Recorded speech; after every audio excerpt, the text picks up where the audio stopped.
Okay, in this video, I'd like to cover the second half of what we started before with beginning pitching. This is going to cover what happens from the belt upwards. In our last video, we did the bottom half. We did something called stand tall and then fall. And we also did inside that up, down, and out. Today we'll cover the second half, which is everything that goes into the process of throwing. Now, the reason I covered the bottom half in the first part of the video series is because nothing can happen unless you have the leg action together. Let's face it, nothing is going to go anywhere unless your legs are a part of the action and they know what to do. Nothing is going to happen unless you use your legs properly and you use the proper action in order to throw the ball with as much velocity as possible. Now, as far as the action from the belt upward goes, everything is subject to what you do on the bottom half. That being said,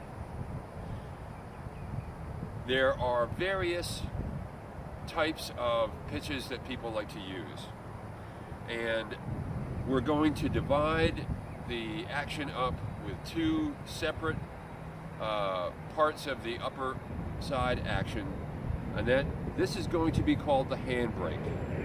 And the handbrake is where you pull the hands apart and you actually go into the action of throwing the ball.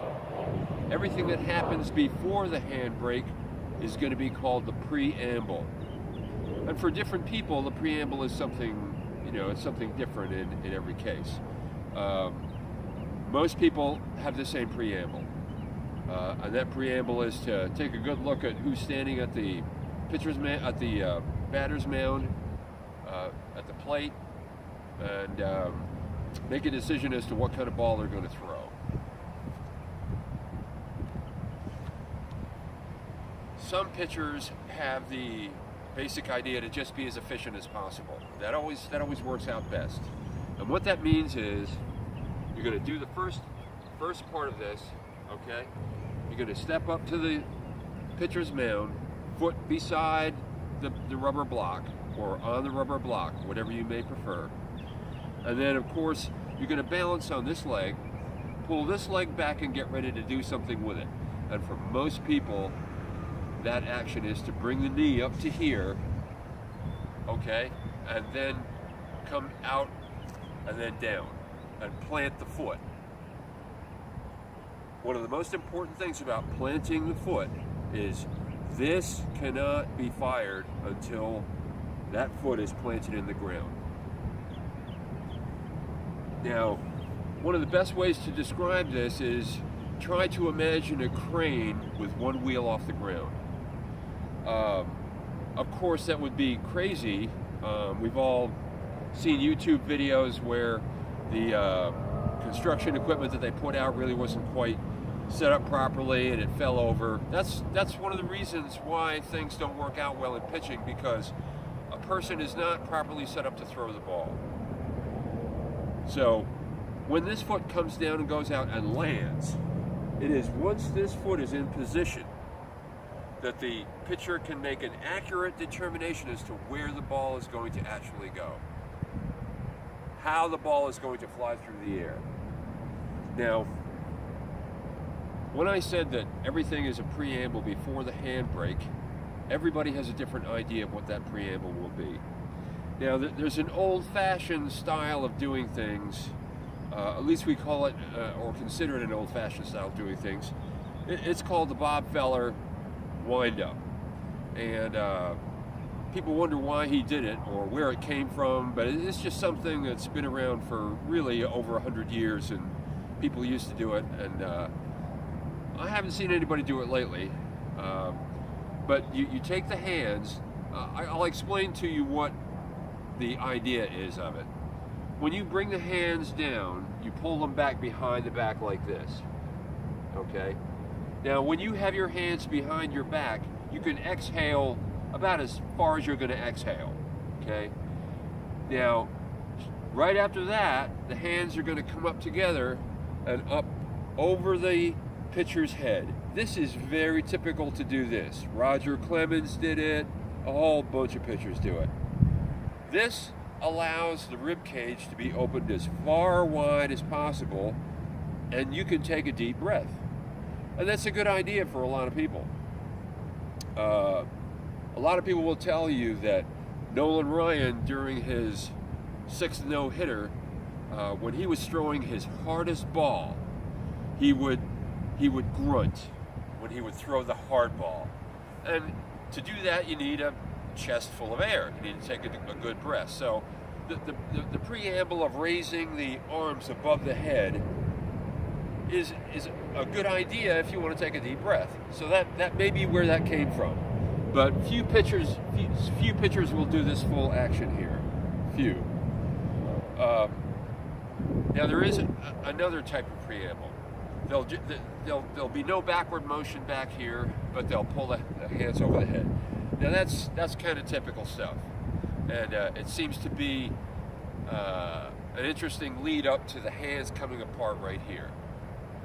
Now we're going to come to the handbrake right here, and this is where the real action starts to happen. This is where things really get going. And if you don't have this part down yet, you're never really going to be effective. You're never really going to be able to get your proper balance, which is the critical factor throughout this entire execution. You're going to pull your hands out. Typically, in most cases, this hand is going to come back here, and you're going to ready up, and then you're going to throw the ball like this. This hand is going to come out here to some degree, and then this hand is going to come forward like this, and the ball is going to be discharged. Now, there's a critically important element to this part of pitching, and this is where balance really comes in. This is where balance really becomes the single biggest part of what pitching is about. And that's because if you don't have balance, this is where you're going to see your injuries show up. And I'll make a demonstration. Your hand is coming out, okay? This arm is coming back. This arm is coming out here, and you're ready to lead forward. I didn't come up here, but I'm staying down here. I'm just leading out with the foot just for this video, to make it simple. You're going to throw the ball. The ball is going to have the ability to leave your hand with the ability based on how far this ball came back here and how it's being set up to be thrown. The thrower who will bring this arm out, come back here, and throw from right here it's the most typical pitching stance there is in all of pitching. And the interesting aspect about it is that it's very, very hard to throw the ball really fast. You have to throw with brute muscle force to get everything you can out of your shot. We have to remember also that when the ball is being thrown, the ball is being released right about here. Most people think the ball's released out here somewhere. The ball is not released out here. The ball is released right about here. And because of that, all your power has to be basically from about here to here. That's where you add the real force in. Now, before that, where the ball comes in and what it does over here is the single most critical part of getting the ball to move with real velocity. And I'm going to give you some examples. Most pitchers will come back to here, okay? And this is what I call the jink, okay? They'll come back to here, okay, and the ball will jink, come to a stop, and then come forward. Extremely inefficient. very, very, very, very hard to work with that.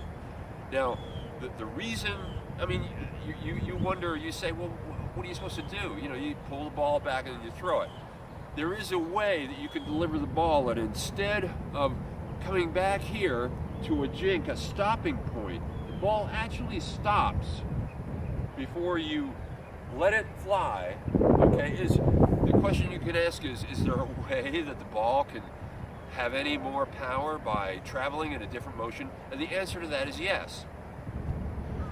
You can look at some of your most popular pitchers, and two examples that come to mind are Sandy Koufax and Tim Lincecum. Both of those pitchers will do something that is really quite spectacular and really, really useful in terms of delivering the ball.